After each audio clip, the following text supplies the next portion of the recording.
Hello and welcome back to I Made This Today. I am Reese the King, as always, and today we're here to make a light box.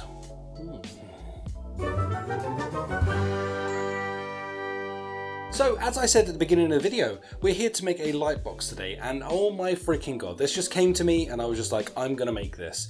I was actually having a massive clear out of my house the other day and I found a frame that was like an inch thick, and I was just like, seemed ashamed to throw this away, huh?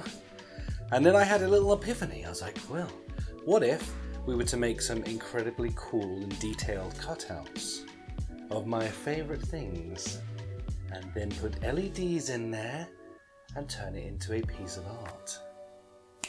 Booyah! I had a little prototype, built it, came out real nice, and then I was like, damn, I've got to share this with you guys. So I am today going to take you through the process of everything I did to get to this point, how to build the light box, how to make it also removable. So the LED strips and everything that are in this aren't built in, they are removable at any point so that you can change out the picture that you have in there, therefore giving you the ability to change things as and when you want and as you fancy them. So heck yeah. Anyway, let's get into this. Let's begin the build.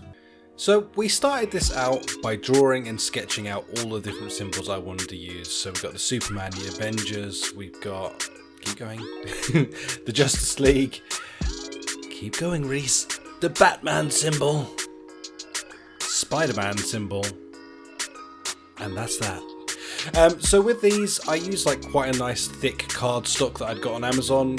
Pretty cheap, to be honest with you. It was like £5 for a massive pack of the A3. Cut it down to the size of the frame, and then of course got my handy dandy scalpel or craft knife, whatever you want to call it. Cut these out. I put all of these bits in here because I found it incredibly satisfying just to see them pop out and leave behind the real nice shape. I definitely have learned some lessons throughout doing this. Some of these symbols worked incredibly well and some of these symbols just didn't work well.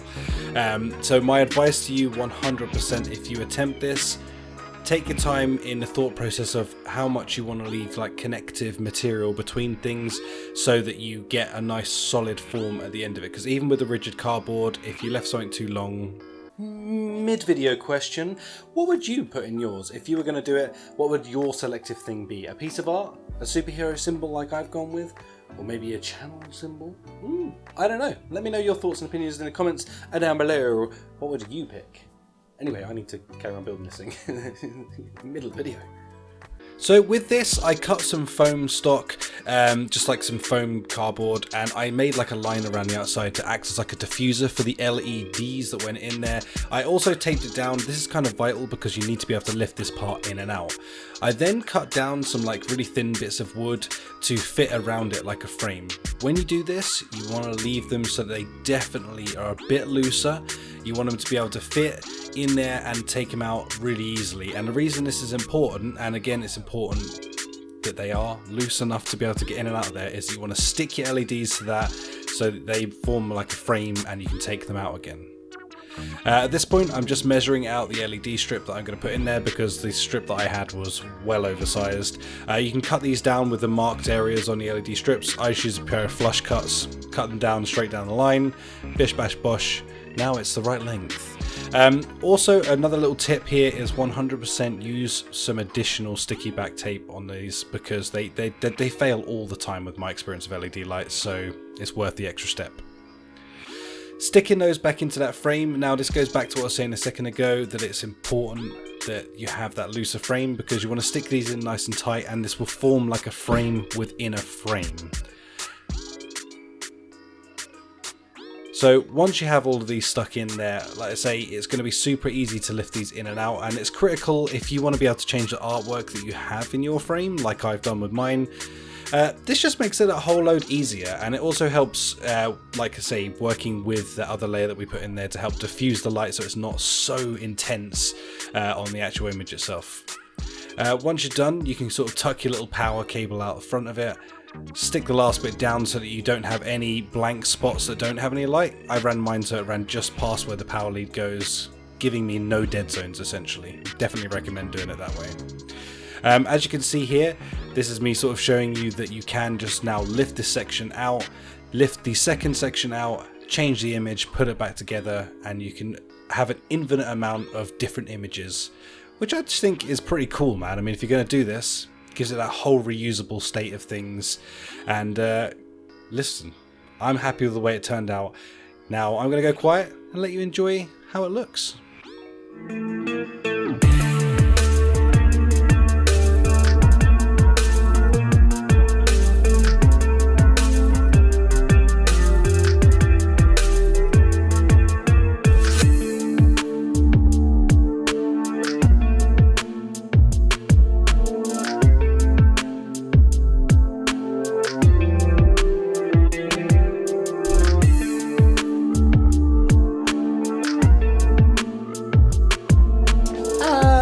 Boop!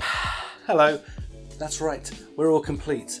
The finished product is in our hands. I've left the Superman symbol in mine. Actually turned out to be this one, and the Punisher probably turned out to be my favourite ones of all of what I had created. It just turned out to be really sick, man. I just loved it, and it also worked the best with the light. What did I learn through doing this process? A lot. What works? What doesn't work? The main one that doesn't work, and I think I might have just about made it work for the video, but the main one that doesn't work is the Spider-Man symbol, strangely enough. Weirdly enough, like, there was just too much dangle and flop.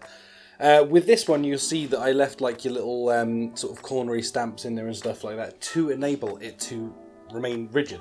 So no matter what I do with this, I'm shaking it, I don't know if that translated to the camera. No matter what I do with this, it stays in the same place, it doesn't move, it's super duper rigid. The same with the Punisher symbol, the Avenger symbol, and all those other ones. They really work. The one and only one that totally didn't work was the Spider-Man symbol. If I put it on the wall, and I hadn't have propped it slightly forward, and I hadn't have bent the paper to make it work a little bit, then basically it would have flopped back and you lose the entire illusion of what we're trying to achieve here. I'm super happy with how this finished off at the back as well. It's super duper tidy. At the moment I've just taped this on. I need to put some staples in the back of here, just some temporary staples to keep it together. But this made it super easy to change things out for the video. And then you have your cable, so if you're having it hanging on a wall, then you can sort of tuck everything away, keep it kind of nice and tidy, which works at the same thickness as the wall hanger. All of these things came together freaking beautifully. So yeah, I'm super happy. Also, this frame is thick enough. If you're going to go with a frame like this, go with a nice thick one, because you need the space inside of it anyway, to be able to just sit on the side. So you can have this just sat and then sort of plug it in at the back, have it sat, and it works perfectly for what you're going to do. That is what my personal preference of this would have been and will be. The other thing that I was thinking about, actually, one second.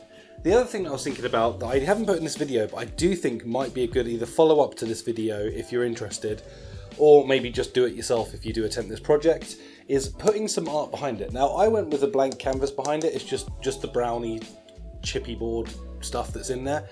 But I do think what might have been nice, and I have to try this now, is putting some artwork behind it. Like if I'd done like some really cool Superman artwork behind it, or even just like some printouts of some really cool, like, I don't know, like a comic book page or something like that. That might have looked really sick to shine through it as well, because it would have highlighted that. So I think that's what I would do with the 2.0 version of this, which I do think I'll get around to building. Again, you guys let me know what your thoughts and opinions are on that. Do you want to see a second part to this where I make this even cooler? If you do, smash like, subscribe, yada yada. Thanks. But yeah, anyway, all in all, I really enjoyed this project. I hope you'll enjoy it too. If you do build this and you do build it yourself, I would love to see some pictures of it. Hit me up on Instagram @ReesterKing, Twitter @ReesterKing, tweet me, Instagram me, whatever. But I would love to see your versions of this and see what you do better, see what artwork you go with at the front of this, and you know, just see what you do to make this work. Anyway, thank you so much for watching. I've been Reester King. Good. Bye.